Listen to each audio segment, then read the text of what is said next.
Prepare for this Word and World lecture this morning. Let's sing together hymn 739.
I'm Fred Geiser, editor of Word and World, and I'm very happy to welcome you to this 16th annual Word and World lecture. This lecture series provides us an opportunity to bring to our campus and then to the pages of our journal a series of scholars, teachers, and observers who help us to see more clearly, and then one hopes to respond more fully.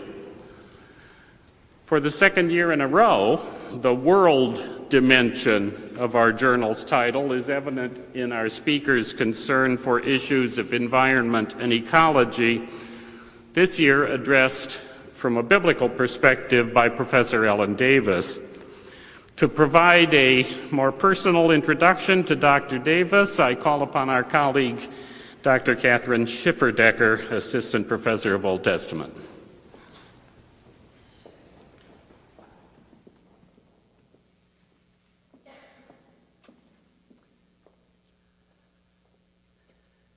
The first time I laid eyes on Ellen Davis was some 16 years ago. It's hard to believe it's been that long. From the back of a lecture hall at Yale Divinity School, where I was in my first year of study. I was enrolled in Ellen's year-long Old Testament introduction course, and it was the very first day of class. Ellen opened the class with prayer and then said something like, "I'll say this only one time. If you really want to study the Old Testament in depth, you need to know Hebrew. The first Hebrew class, which I'm also teaching, meets later today downstairs in room such and such, and I encourage you to come to it. And I thought to myself, oh, all right. I was already taking a full load of courses. Hebrew was not one of them. But I thought perhaps I'd just add on Hebrew. After all, how hard can Hebrew be? Well, I soon learned that Hebrew offers some unique challenges. But by then it was too late. I was hooked. That year began my lifelong love affair with the Hebrew language and, more significantly, with the Old Testament itself. Having grown up in the church, I knew the stories well and loved them, but that year of studying the Old Testament and Hebrew with Ellen opened new doors of understanding and appreciation for the stories, the prayers, the prophecy, and the wisdom of ancient Israel. That year and the classes to follow planted the seeds for my vocation as a professor of Old Testament, and I am eternally grateful to Ellen and to my other teachers at Yale for that gift. Ellen and I kept in touch after I graduated from Yale, and she provided sage counsel at crucial moments in my vocational discernment. She graciously agreed to serve on my dissertation committee as an outside reader and provided helpful feedback at every stage of the writing process. I am blessed to count her as my teacher, my mentor, and my friend. And I am just so delighted to introduce her to the community here at Luther Seminary as our Word and World speaker this year. You have some biographical information in your bulletin, but let me say just a few more things. Ellen did her doctoral work under Brevard Childs and became his colleague as they taught together at Yale.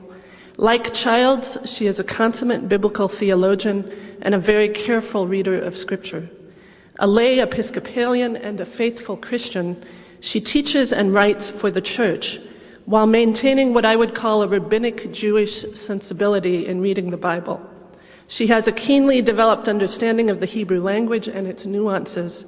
In all her work, she offers a very close reading of the text, and she does a better job than anyone I know at sparking the theological imaginations of her readers and hearers. She is quite simply the best preacher I have ever heard. In her work, Ellen has demonstrated several great passions. For Scripture, first of all. For preaching, particularly preaching the Old Testament, on which topic she has published 2 books. For interfaith dialogue, both Jewish-Christian for many years and more recently Muslim-Christian dialogue. For ecological and agrarian concerns and the responsibility of people of faith to listen to the voices of Scripture that address those concerns. And in more recent years, Ellen has become the leader of an effort to provide theological education in the war-torn region of southern Sudan. Next summer, she will lead a roundtable discussion under the auspices of the Archbishop of Canterbury to address 3 areas of need in southern Sudan: theological education, public health, and sustainable agriculture. Just today, this very day, Ellen's new book is being released by Cambridge University Press, titled Scripture, Culture, and Agriculture, an Agrarian Reading of the Bible. The book includes a foreword by Wendell Berry, the well-known agrarian poet and writer and farmer. Berry praises Ellen's work in reading and interpreting the Bible. He writes in the foreword, "Misuses of the Bible are precisely corrected by a reading such as this one, not just because it is profusely informed by knowledge, but because it is, above all, exuberantly intelligent." Exuberantly intelligent, an apt phrase, and one that describes all of Ellen's work. I would add just one more word: faithful. Ellen is deeply, deeply faithful to the God who has called her to this work. The title of Ellen's lecture today differs from what you have in your bulletin. It is Learning Our Place, the Agrarian Perspective of the Bible. We are indeed fortunate to have her with us. Please welcome with me our 2008 Word and World lecturer, Professor Ellen Davis.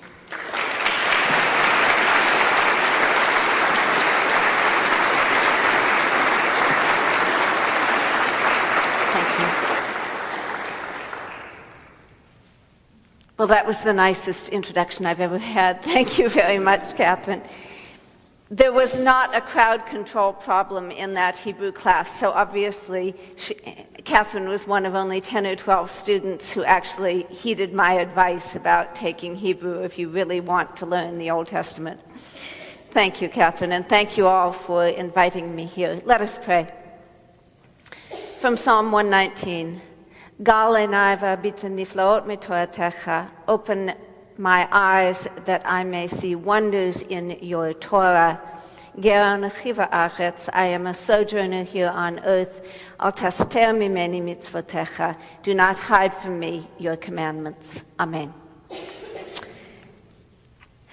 The premise that informs everything I shall say may be obvious to this audience, but nonetheless, I think it's worth repeating for the church as a whole. It is a mistake to view the Bible, as we generally do, as a spiritual book. It is equally a mistake to view the ecological crisis as a purely material or technological crisis, as we generally do. The Bible's own perspective is both material and spiritual. God is the creator of everything that is, and therefore it enables us to see the current crisis for what it is, a profound religious crisis touching every aspect of our existence, a massive disordering of our relationship with the God who created heaven and earth. Beginning in its first chapter, the Bible shows us, in image after image, the exquisite design of God's creation. Thus, it invites us to accept our privileged and responsible status as creatures, equally material and spiritual, in a world that God has made. As far as we know, we are the only creatures who are made to be fully spiritual, and thus distinct from the animals, and at the same time fully material, and thus distinct from the angels. Truly accepting that unique status is the condition for our full humanity, as the Bible understands it. Our present crisis indicates that the most important cultural work we now have to do, as a people more or less fully habituated to industrial culture, is to become fully human. The burden of my argument here is that from a biblical perspective, being fully human means to know our place in a double sense. First, we are to see ourselves within the created order, or to use a venerable and more expressive phrase, to see ourselves within the great chain of being, as uniquely powerful creatures whose lives are inextricably and complexly linked with those of other creatures. Second, knowing our place means accepting that our lives depend on the physical integrity of the places we inhabit, on the health of water and soil and countless communities of creatures with whom we share those places. In short, we depend upon the health of natural systems. Knowing our place in that double sense is a subject that receives much attention from the biblical writers, although it has until recently received little close attention from biblical interpreters. Professor Terence Fretheim has been a leader in effecting a change in this regard. My aim in this lecture is to show how the Bible delineates many of the basic elements or principles of how we may live responsibly in our particular places. To use contemporary language, the Bible sets forth a genuinely agrarian perspective. Its perspective is, in fact, predominantly agrarian. And by that, I mean more than the simple fact that most Israelites were farmers. This was true of most people of record in the ancient Near East. But what is distinctive about Israel's scriptures is the consistent, subtle, and precise articulation they give to the core agrarian perception that the health of human communities and the health of what we call natural systems, the biblical writers call it Ma'aseh Yadei Elohim, the work of God's hands, the health of human communities and natural systems are indivisible phenomena. In other words, the Bible, with surprising particularity, shows what it means for us to be members and citizens of what Aldo Leopold, one of the seminal thinkers of modern ecology, called the land community. The biblical writers do not assume that heaven and earth, as we know them, are permanent entities. And that is part of their indispensable service to us. For they enable us to imagine a world drastically different, better or very much worse, than the one we now see. They themselves face the worst, yet their perspective is ultimately hopeful. Second Isaiah, a prophet-poet whose theological vision centers on the unceasingly creative work of the God who, oseh kol, makes everything. Second Isaiah asserts that God has formed the world not as chaos, but lashavet, for habitation. In this beautifully and deliberately ordered world, there is a place for every living thing, including us. An affirmation that is both encouraging and challenging in this sixth great age of species extinction, with humans operating on the scale of a geophysical force, as E.O. Wilson has taught us. We are challenged to recognize ourselves as the only earthly creature who must consciously accept our place, and the only creature who can knowingly violate it. There is a place for us if we can just learn our place. Learning our place is the subject of the first few chapters of Genesis. In the first instance, Genesis 1, that means seeing the world as God sees it, recognizing that the earth is neither a platform for human activity nor a repository of resources to be mined for our convenience. Far from being inert, the earth is living and responsive to God. In response to the divine command, Tadsheh ha'aretz deshe, let the earth grass forth grass, it generates life, putting forth vegetation that is itself capable of producing more life. Plants seeding seed, mazria zera, fruit trees making fruit of its own kind with its seed in it. The self-perpetuating fruitfulness of the created order, the biotic integrity of the planet, is a pronounced emphasis of the first chapter of the Bible. In Dietrich Bonhoeffer's words, there comes into being the life whose true nature it is to create further life. End quote. Likewise, the swarming creatures of sea and sky produce offspring at God's word. The first divine blessing, pru urevu, be fruitful and multiply, is spoken to fish and birds on the fifth day, before humans have even appeared to receive that same blessing.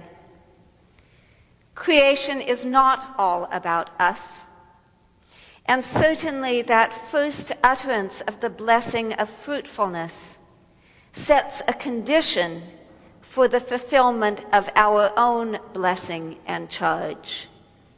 Human fruitfulness cannot, by definition, hinder the divinely commanded thriving of the non-human creatures.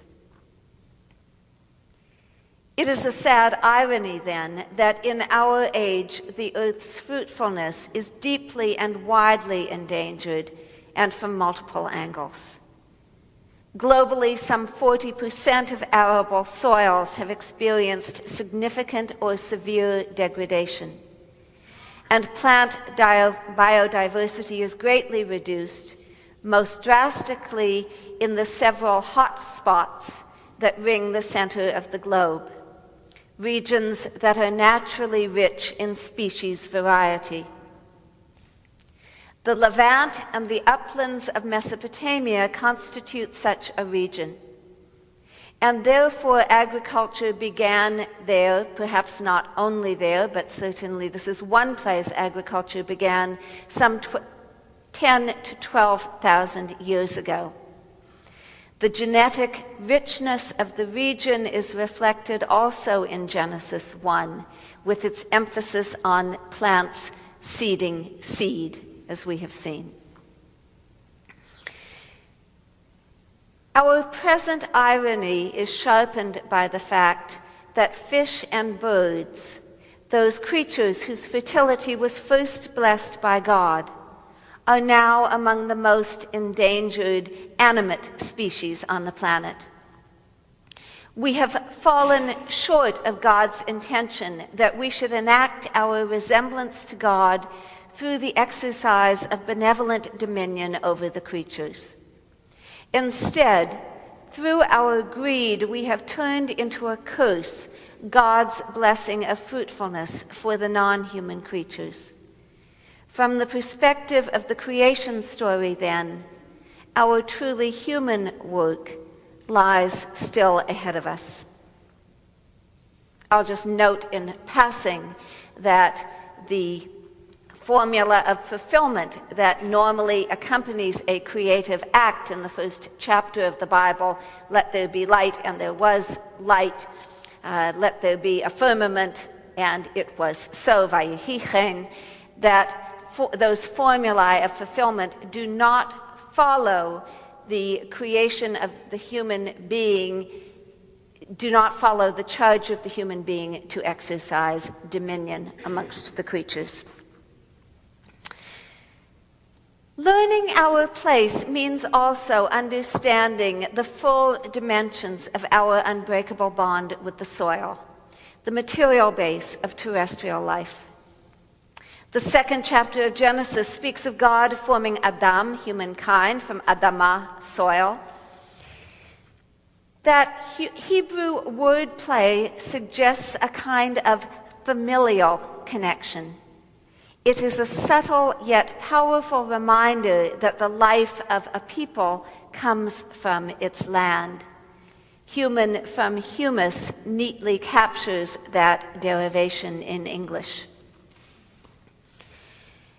Because we have no life apart from the health of soil and water, we must care for it as one would care for a beloved family member.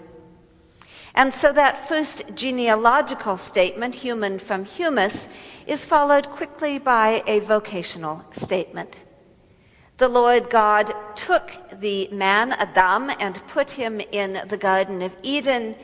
The NRSV renders it to till it and keep it. Le'ovda u'leshomra.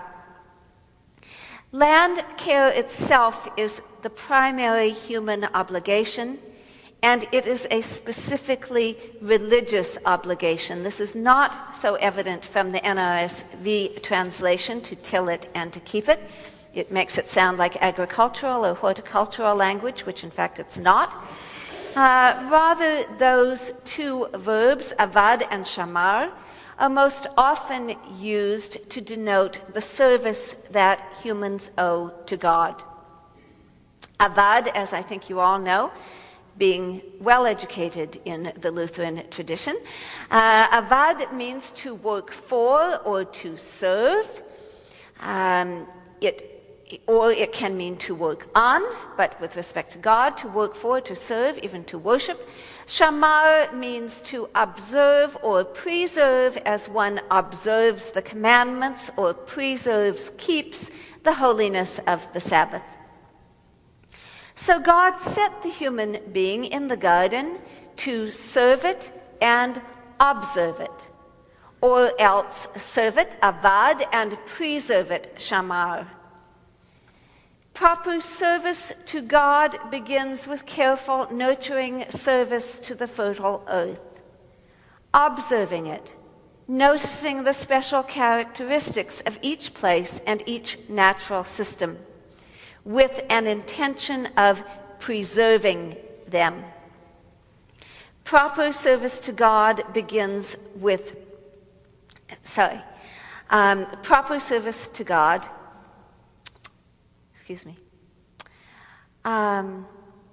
in our contemporary context, I know of no one who has better practiced and articulated that ethos of serving, observing, and preserving natural systems than has plant geneticist and farmer Wes Jackson, founder of the Land Institute in Salina, Kansas. The Land Institute is pioneering a highly sophisticated program that they call Natural Systems Agriculture, which looks to nature as, quote, mentor, model, and measure. The goal of the Land Institute scientists is to develop commercial-scale agriculture that acts like an ecosystem. The need to serve and preserve the soil in its fertility was well known to the ancient Israelites. And if one looks at the land of Israel through a farmer's eyes, it is easy to see why that garden ethos is established already in the 2nd chapter of the Bible. The Highlands of Kanan, later Israel and Judah, are a fragile ecological zone, much of which is marginal for agriculture. Thin topsoil, periodic droughts, heavy winter rains, and strong winds mean that the upland farmers were always contending with the threats of erosion and desertification. Moreover, those mountain slopes and small valleys constitute one of the world's most varied agricultural landscapes, with patterns of wind, rain, and sun that change drastically over a small area. Each Israelite farm family had to know their own small plot of land intimately. And further, they had to perpetuate that particularized local knowledge through the generations. The need for deep, localized knowledge of the land is why, as Carol Myers has shown, Israel favored endogamy, marrying within the kin group, and also why it insisted that land belonged not to individuals, but to families through their generations. The interconnectedness of people and land, of natural systems and human communities over a long period of time. This may well be the chief family value reflected in the Old Testament. Honor your father and mother are among the best known words in the Bible, of course, yet few, maybe even few among us, are mindful that the 5th commandment continues thus: so that your days may be long, and that it may go well for you on the Adamah, the fertile soil that the Lord your God is giving you. Being fully human means honoring those who preceded us by living within the natural limits of the world, caring for the soil, and living wisely on the earth that they have bequeathed to us.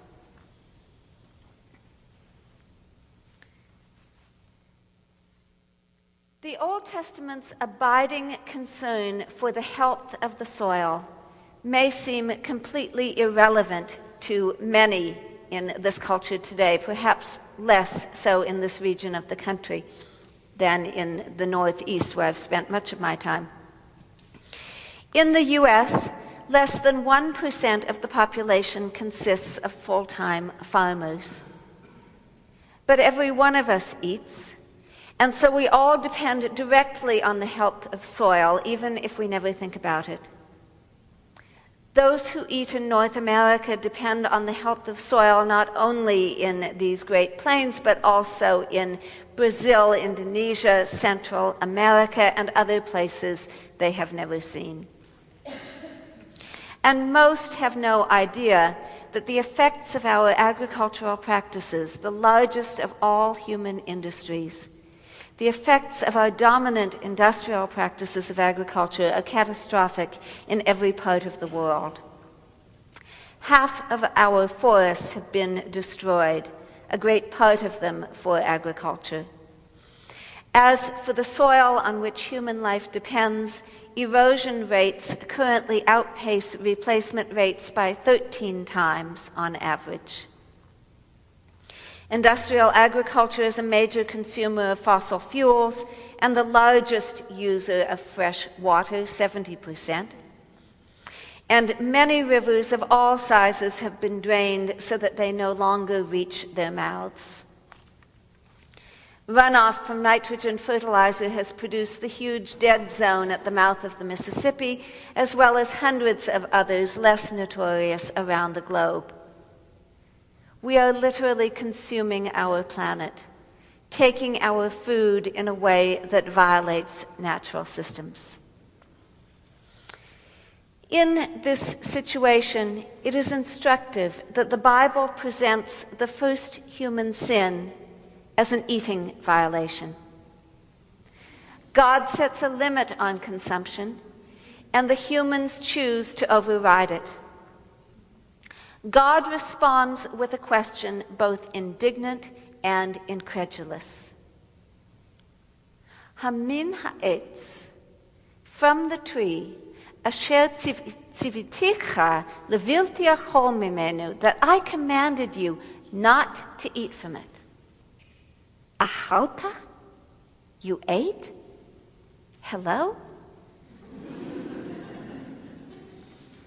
The immediate result of this first violation is that the ground itself is accursed, achura. It sprouts thorns and thistles, a clear sign of desiccated, eroded land, of fragile land that has been mistreated. Is God's cursing of the soil for human misbehavior, is this merely arbitrary? A typical gesture of the reputedly grumpy God of the Old Testament? When I studied this passage with a group of young farmers and soil scientists at the Land Institute in Kansas, I took this question with me from my classroom in New Haven. And the young farmers and scientists in Kansas responded as perhaps an ordinary Israelite would have done. It's obvious. When humans are disconnected from God, the soil will be the first to suffer. These people had no theological training, yet they immediately intuited something that my urbanized students and I had missed. Beginning here and continuing throughout the Old Testament, land degradation is a sure sign that humans have turned away from God. Conversely, the flourishing of the land marks Israel's or humankind's return to God. In short, the Old Testament represents the condition of the land, the arable land, as the single best index of human responsiveness to God. It would be overly literal to interpret every natural disaster, every drought or crop failure, as a sign of God's judgment. Nonetheless, the Bible uses story, form, and evocative language to express profound truths about the order of creation. The truth we should not miss in these passages is that Adam and Adamah, humanity and fertile soil, are bound together. There can be no long-term flourishing of the one without the other. As the farmers at the Land Institute saw, human dysfunction at the level of the family, Cain and Abel, inevitably evidences itself in the local biotic community. I'm sorry. It wasn't Cain and Abel. It was the cursing of the soil in Genesis. I then went on to Cain and Abel. Human dysfunction at the level of the family inevitably evidences itself in the local biotic community.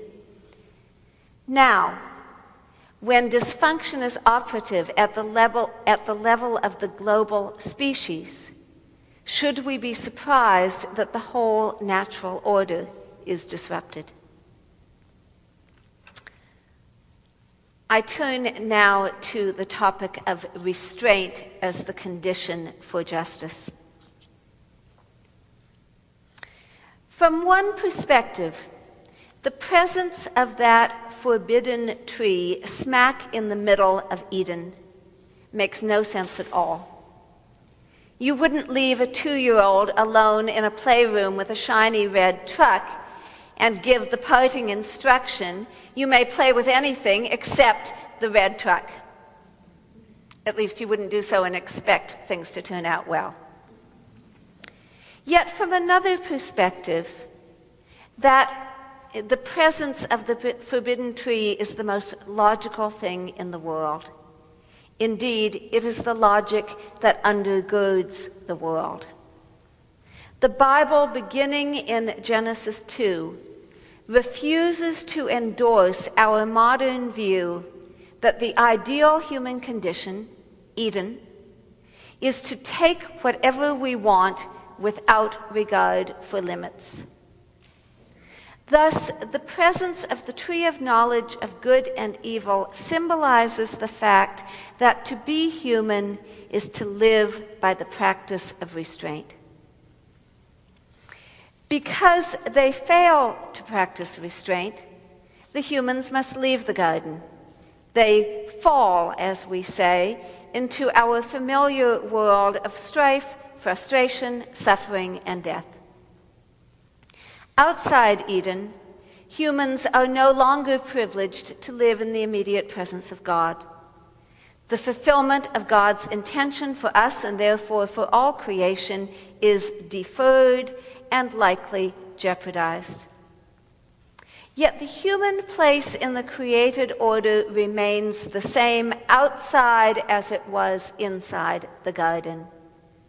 We are still meant to care for the other creatures, including the earth, and practice restraint in our material lives. The notion that limiting material consumption is essential to our life with God receives little attention in our culture, at least from mainstream religion. Yet the importance of practicing such restraint is a very common theme throughout the Bible, and especially in Torah. The fact that restraint is emphasized in Genesis through Deuteronomy, the foundational books of the Bible, indicates that it is fundamental for our formation as the people of God, indispensable for the practice of justice amongst us. Readers of the New Testament might note that when the Apostle Paul sums up the whole of biblical faith for the Roman governor Felix, Paul does so with 3 basic concepts: justice, self-restraint, and the coming judgment. I suspect that we have overlooked the centrality of the Bible's teaching about restraint, largely because it is inconvenient for us personally, as well as challenging to the national and global economies. But to be fair to ourselves, anyone who looks up restraint in a biblical concordance will not find many entries. For the biblical writers generally offer moral instruction indirectly and artfully. They tell stories, sketch vignettes, or powerful symbols to stimulate our religious imaginations. Notably, some of the most important biblical symbols of restraint occur in passages that are central to both Jewish and Christian traditions through the centuries, and therefore they lend themselves to fresh exploration in our time with an eye to their ecological import. One of these classic texts is the story that, in fact, we treated in chapel, at least indirectly, the manna story in Exodus 16.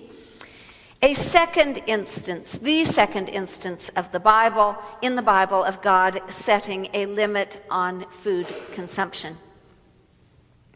Whether they realize it or not, many Christians draw upon the manna principle each day when they pray, "Give us this day our daily bread." In this first story of the Israelites after they have crossed the Red Sea, so a formational story, God promises to heal these escaped slaves of all the sickness of Egypt and to sustain them with lechem min hashamayim, bread from heaven, provided they observe just two ground rules. You know them. First, every household can collect only what it requires for a single day. Manna has absolutely zero shelf life. If anyone tries to keep it overnight, it rots, except on Sabbath. So the second rule follows: everyone stays home on Sabbath and eats leftover manna. Every Israelite is to relax in the holy presence of God. Of course, some don't get it. They take more than they need. They go out to collect on Sabbath. And these seemingly minor infractions enrage Moses and God for the first time. Why? It would seem that escaped slaves should be cut some slack in their anxiety about securing the food supply. But the manna discipline is how Israel is meant to learn the moral economy of life with God. It is an economy of sufficiency and restraint, one in which the whole community regularly stops, something our economy never does.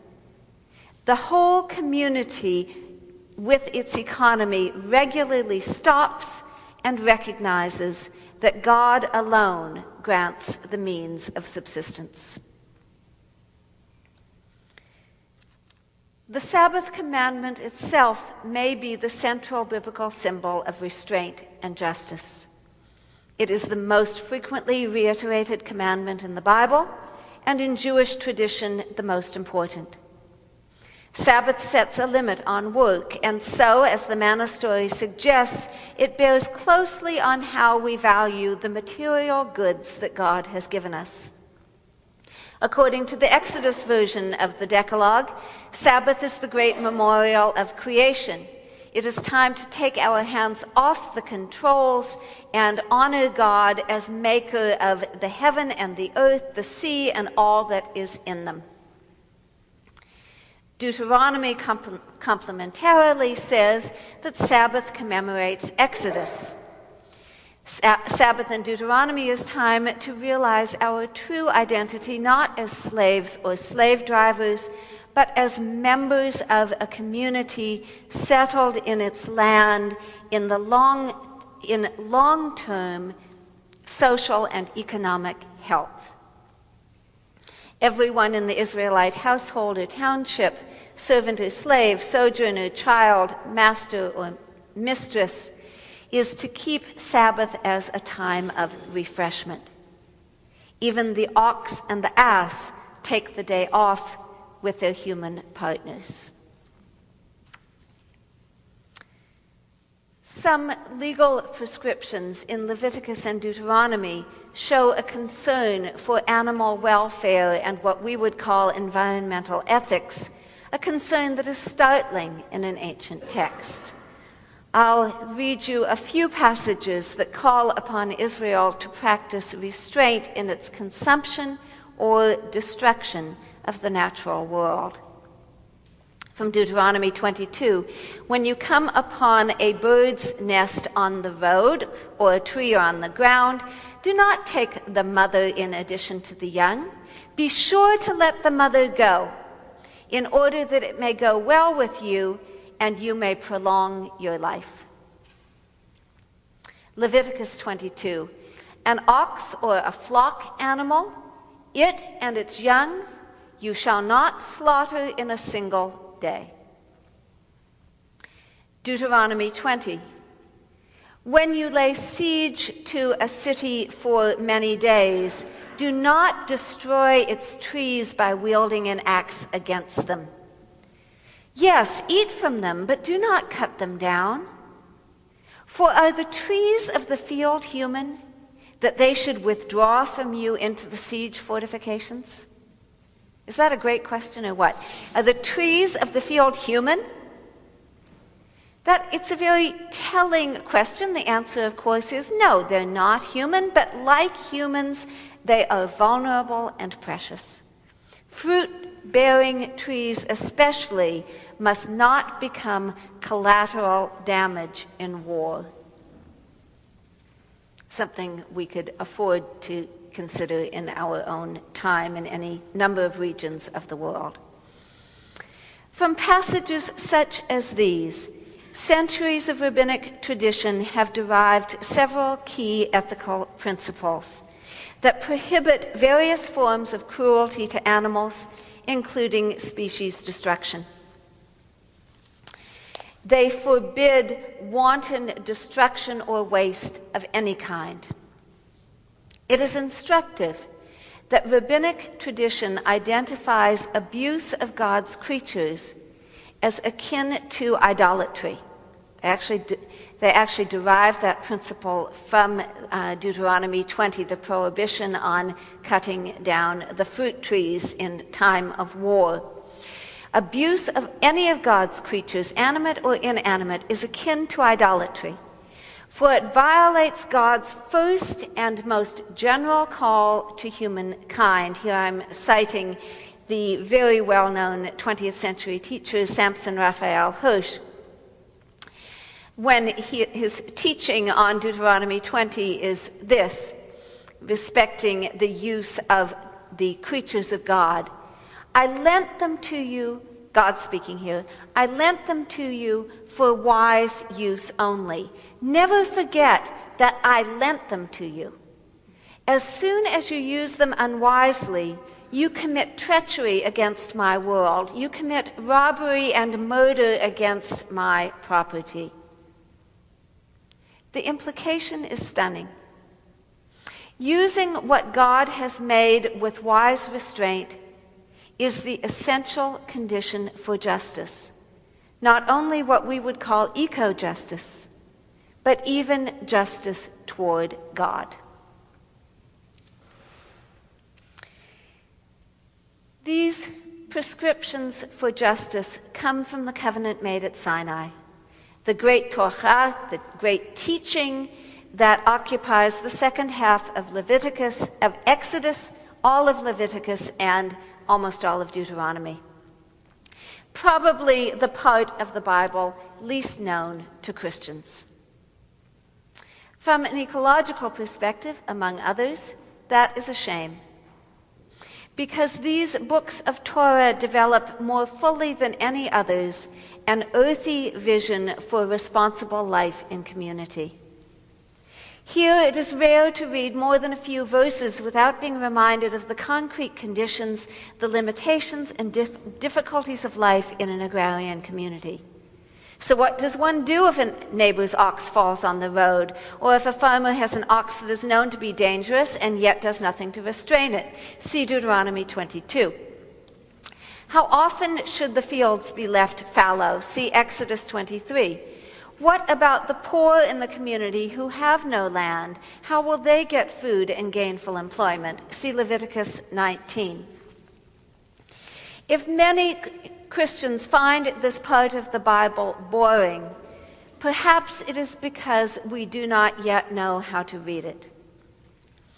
The point is that Israel knows nothing of religious obligation or spiritual experience that is abstracted from the daily business of living responsibly in community with others.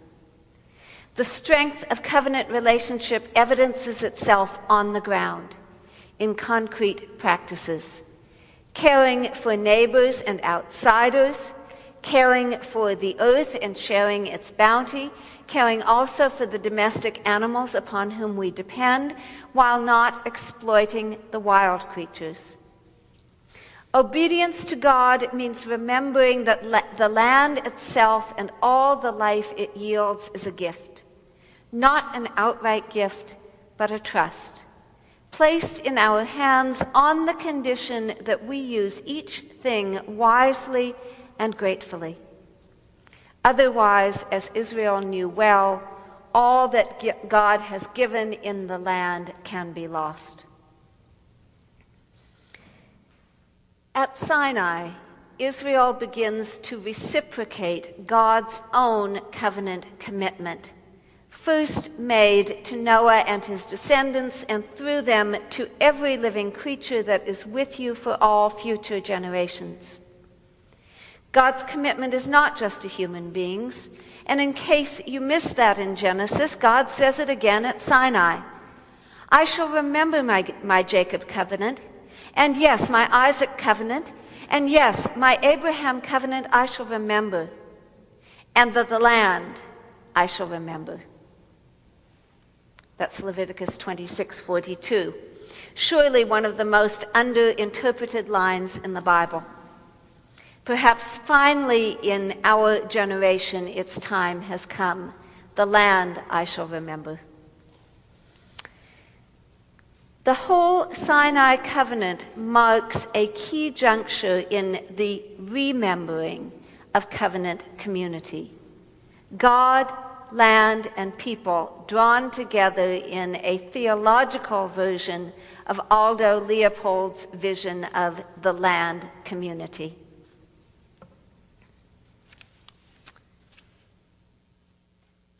Moving now to the prophets.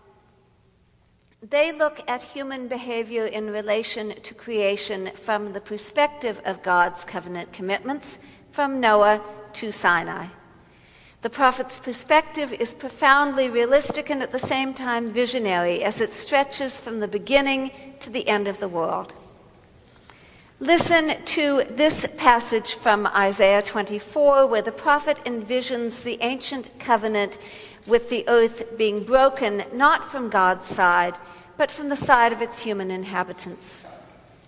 The earth lies polluted under its inhabitants, for they have transgressed laws, violated the statutes, broken the everlasting covenant, Brit Olam. Therefore a curse devours the earth, and its inhabitants suffer for their guilt. Sadly, some Christians still subscribe to the notion that we can knowingly act in ways that severely damage the created order, possibly hastening the end of the world as we know it, and not be judged harshly for it. Although that view stands in direct opposition to the prophetic tradition, as a growing number of evangelical leaders have clearly stated. Maybe the most concise and potent expression of the conviction that we will indeed be judged for our treatment of the created order is in the book of Revelation, when the 24 elders fall before the throne of God and sing, "The time has come for judging the dead, for rewarding your servants the prophets, the saints, and all who fear your name." and for destroying those who destroy the earth. Perhaps only now can we appreciate the full import of these prophetic visions 20 centuries and more after they were received.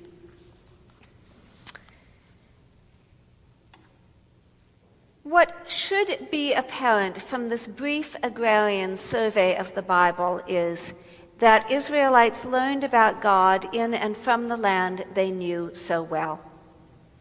Intimacy with land may be the single most important religious difference between the biblical writers and ourselves. For so many of us have been formed by an urbanized culture that treats the earth as an abstraction and therefore imagines that God has only spiritual concerns. Learning any form of intimacy is hard work, best practiced on a daily basis. And so, for guidance in that work, Jews and Christians have traditionally looked to the Psalms, 150 poem prayers, each of which speaks to a moment or facet of our life with God. The Psalms celebrate the world as the work of God's hands. They mourn its brokenness as the result of human sin. Although many of them witness to the reality of profound despair, the book of Psalms as a whole tends toward hope, more explicitly toward praise, which is why it is called Tehillim, praises. These are prayers that aim at restoring all creation to its proper function of praising God. Psalm 145, my mouth shall speak the praise of the Lord, and all flesh, kol basar, will bless his holy name forever and ever. Kol basar, all flesh, is a subtle allusion to God's covenant through Noah with the earth and all its creatures.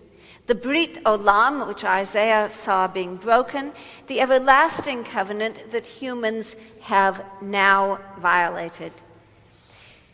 The psalmist commits in that situation of brokenness, the psalmist commits to praying and singing the world back into relationship with God. Psalm 65 gives a detailed picture of God, the farmer and humble caretaker of the earth. The one who set the mountains on their foundations now gives exquisite attention to setting the grain in abundance, the same word in Hebrew. God waters the furrows, smooths the ridges, melts the sun-baked soil with showers, blesses its growth. And the earth responds eagerly to God's loving care. Your wagon tracks, the psalmist says, your wagon tracks overflow with richness. The pastures of the wilderness overflow. The hills gird themselves with joy. The meadows clothe themselves with flocks. The valleys deck themselves with grain. They shout and sing together for joy. The psalmist in Psalm 65 offers an astonishing picture of God's care for the world. The creator of heaven and earth, viewed as a hard-working but gratified farmer, hot and dirty, no doubt, driving home a wagon load of grain. Certainly, such a surprising image of God has something vital to say to us who are formed in God's image. It offers us the blessing of humility, literally of rootedness in the humus, the soil on which all life depends. Thus, Psalm 65 is an icon, a powerful and holy image of the God-given, exacting, and ultimately joyful work of earth care. God does it, and so must we. Thank you.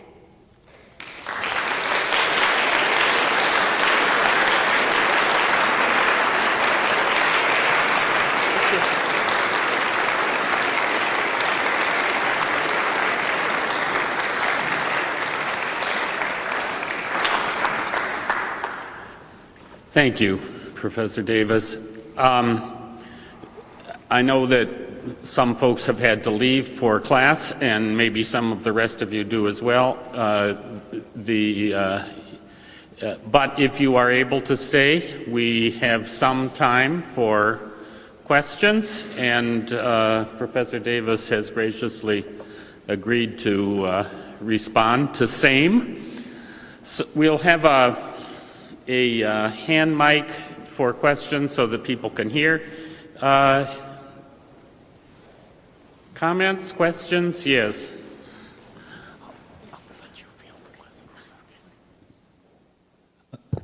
Thank you, Professor Davis, for your talk.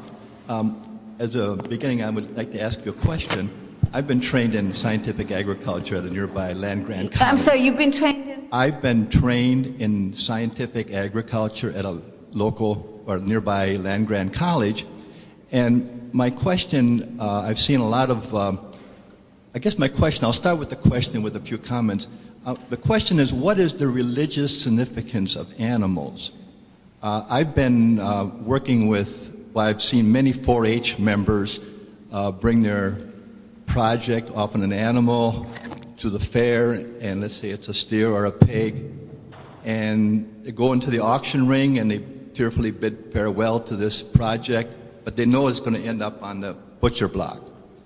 My question is, what I'm seeing today is that maybe 99% of the population does not relate to the land. It's only 1% of the population really has a stewardship of the land. I'm looking at urban agriculture in terms of the fact that no longer the gardens in the cities are for food, but for flowers and beautiful other parts of God's creation. But the question also deals with animals and pets. What I see sometimes are churches that provide special services for blessing the pets, often resembling kind of a baptismal rite, and there's even clergy that have conducted funerals for a beloved pet. Are humans not privileged at all? Is everything on the same level? What is the religious significance of animals? Okay. And your final question, are humans not concerned at all for, and I missed the last phrase after that. I didn't understand the question. I think you asked the question, are humans not concerned at all for your very last phrase? Well, we'll forget that last question. Okay. You're asking, I take it you are asking about animals, not only pets, but the larger world of animals. Am I getting that right? Okay. As far as I can think, there is no evidence in the Bible that Israelites kept pets at all. I mean, they're dogs, but I don't think you'd call them pets. Okay? So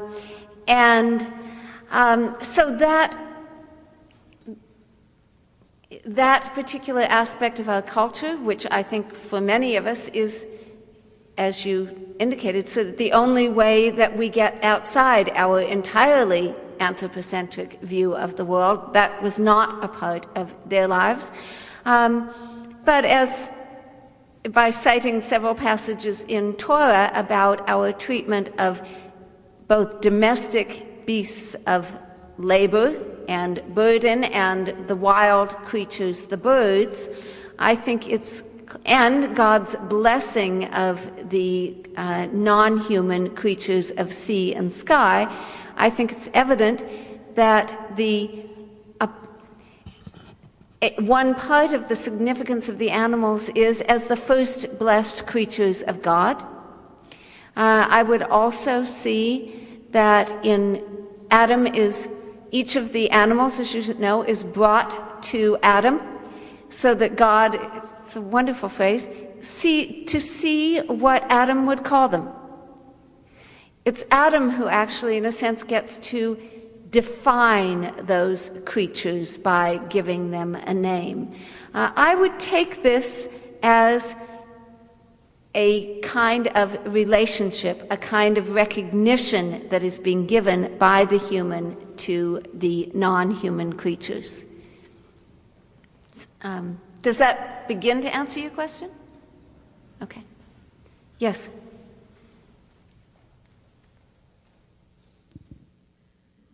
Thank you for the lecture. I'm zeroing in on your comment about the moral economy of God, efficiency and restraint. I just really resonate to the restraint part, and efficiency understood in those terms. When I think of creation, I think of inefficiency usually. There's something, God could have done everything so much more efficiently. There's abundance, and there's duplication, and there's systems doing each other's business. If I include restraint in that moral economy, I have to think about it kind of under the rubric of restraint. If I think of efficiency, I got to think of it under the rubric of restraint. That moral economy doesn't speak to the overwhelming inefficiency and abundance and the duplication. No? Or what are you thinking there? What's the word efficiency? Is that my own... I use sufficiency. Sufficiency. Oh, thank you. Now I have to rethink the whole question. I completely agree with you. Sufficiency and restraint. Speak about sufficiency a second there, then. You're asking me to speak about sufficiency? Yeah. I understand restraint. That is to say, we are to be sufficient. I think that the manna economy is an economy of sufficiency and restraint. There is enough for everybody. Would seem to be the essence of the manna economy. I think also Genesis 1, which Genesis 1 emphasizes that God is giving sufficient food for all of the creatures. I would see in modern terminology, I would say that Genesis 1 is speaking about the food chains and drawing them to the attention of the human being. Again, I think that bespeaks a divine economy of sufficiency. The notion of restraint does not enter until Genesis chapter 2, and again, as I tried to show in the manna economy. So sufficiency is another word for abundance in that sense.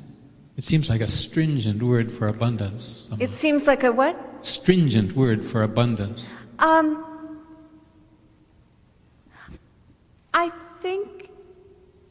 As I think about the kind of land that Israel is for farmers,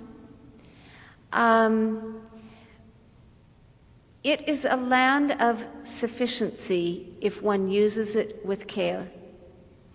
The Israelites did not often control the parts of the country which are the areas of obvious abundance. So I think it is reflecting the realities of their particular place.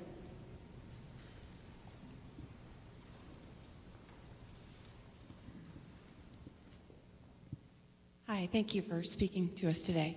I'm trying to formulate my question in my mind as I'm thinking about it and as I speak to you, but do you know, has there been in recent history, even the last 100, 200 years, have there been movements that seem to reflect this kind of care of the environment and of God's land in a healthy way that can be a model? Because I guess I was thinking as you were speaking of moshavim, kibbutzim, and the early justifications for going into the land of Israel by Jewish people before it became again the land of Israel, in which they felt as though they had a right to the land because they were working it, and yet now we have a situation where people are being displaced in that same region.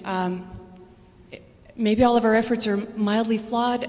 It seemed like that was a wonderful way of using this biblical interpretation, but yet it's resulted in the displacement of others. I think I'm not clear about your question. Are you asking whether there have been religious movements in the last 100 or 200 years, as you said, that have taken account of this kind of care for the land, or are you asking about are you asking about religious and secular Zionism in Israel? I think I'm asking about the first. Okay. Because to me that seemed like it was grounded in biblical, but now what we have is not so grounded. And so I'm wondering if you know of a sustained effort by people to be faithful to that biblical vision. Okay, thank you. That's helpful. Thank you. When I started teaching in this area, I was thinking broadly of a biblical theology of land, and I found myself trying to deal with both Zionism and agrarianism, and I simply could not, in a Christian context, I could not deal with both of those efficiently, so to speak. But yes, I think, and I suspect that some people in this room have closer experience of this than I do. I've done a lot of lecturing in the last couple of years, a fair amount of it in the Midwest, in North America, Midwestern United States, and also the plains of Canada. I think the Mennonites, and actually one of the very interesting things that I heard in a couple of Mennonite communities is that the Mennonites have tended to absorb the teaching of our culture that if you're going to do something valuable, you need to be doing it in an urban context. And so in recent years, there has been less cultivation, I'm using that word deliberately, ambiguously, cultivation of the Mennonite culture of land care. One could name certainly the Amish would be, these tend to be small communities, relatively small, Mennonites not so small, but there is something that I argue in my book is that agrarianism, and the perspective I'm talking about is an agrarian perspective. Agrarianism has always existed on the margins of the dominant culture. I think this is actually true in ancient Israel as well. So, thank you.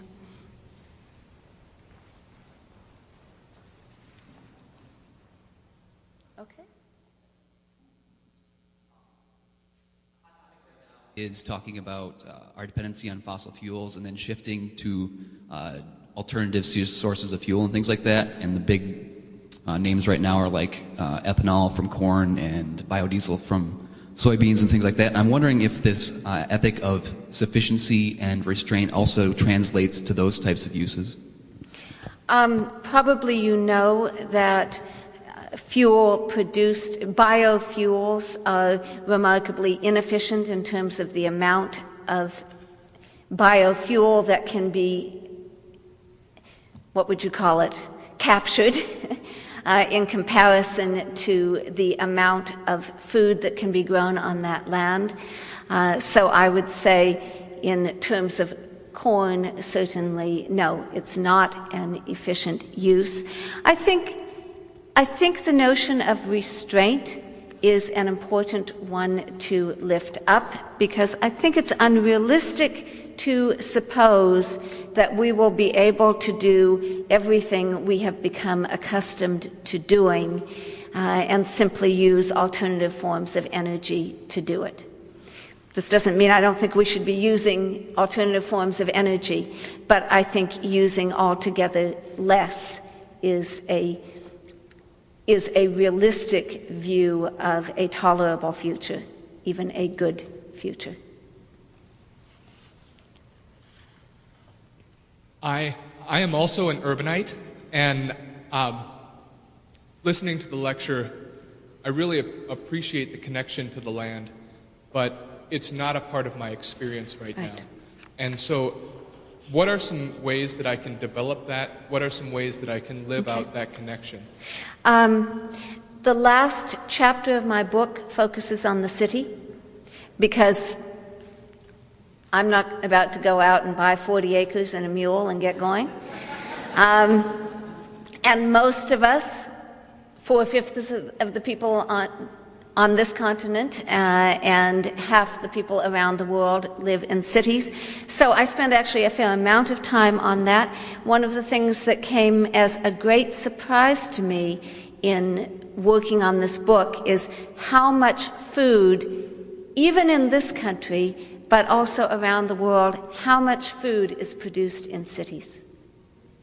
And once I became attuned to that in the modern world, I began to look more carefully at the Bible and realized the same is true in the Bible. Most farmers, I need to put this accurately, most people who lived in cities in ancient Israel were also farmers. Boaz would be an example. He's going outside to his fields, which are below the city wall. In Deuteronomy, you read about the blessings at the end of Deuteronomy on those with your, I'll make your basket full, talking about going in and out of the city. People are staying inside the city, going out to fields that are within a day's journey.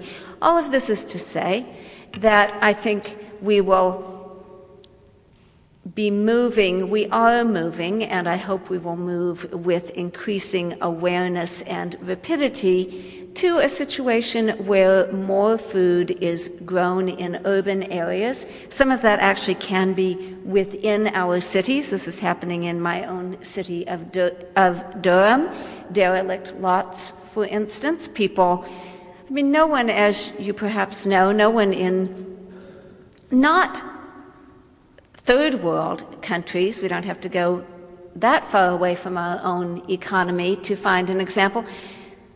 No one in Ireland would have a garden the size of my garden and not raise a substantial amount of their food in the garden. No one I know in England would do that. Also things like buying at the local farmers market, community-supported agriculture, being more conscious of where your food comes from and the choices you make, buying organic. I mean, there are multiple things that we can do. So. Time for one more question in order to honor your schedule and give you a minute of a break. Is there a last question? Thank you, Professor Davis, for the deep insights and exuberance that you've given us in your talk. You began just now to address my question, given that we are becoming more and more aware of our losses and abuses and irrevocable damages. In what ways does your agrarian read of the Bible provide us some vision, perhaps even hope, as we learn our place through that biblical read?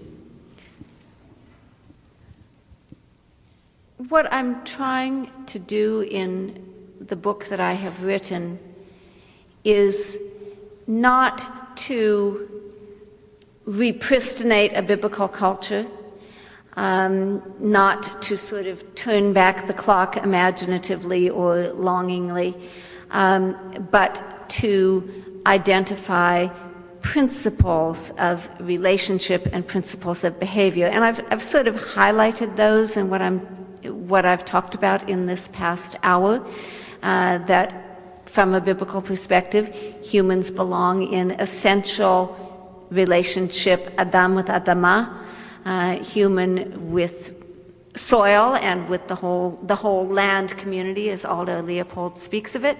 I mean, I'm not sure I can say a lot more than to sort of recap what I have done. I think also the Bible is valuable to us in that it enables us to face the possibility that the whole world as we know it could come unglued.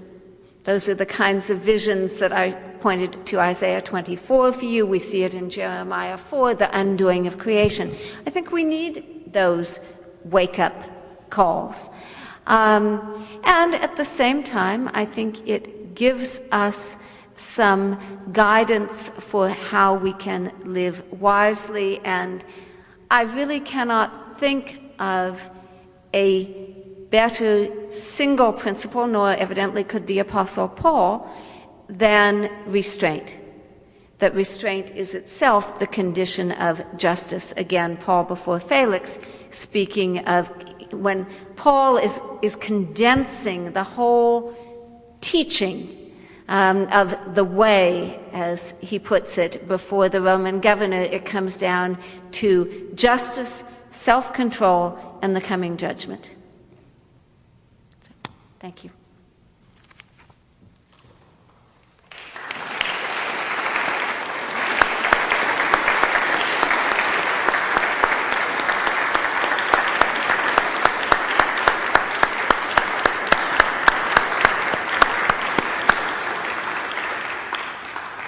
Thank you again, Professor Davis, and a brief word from our sponsor. This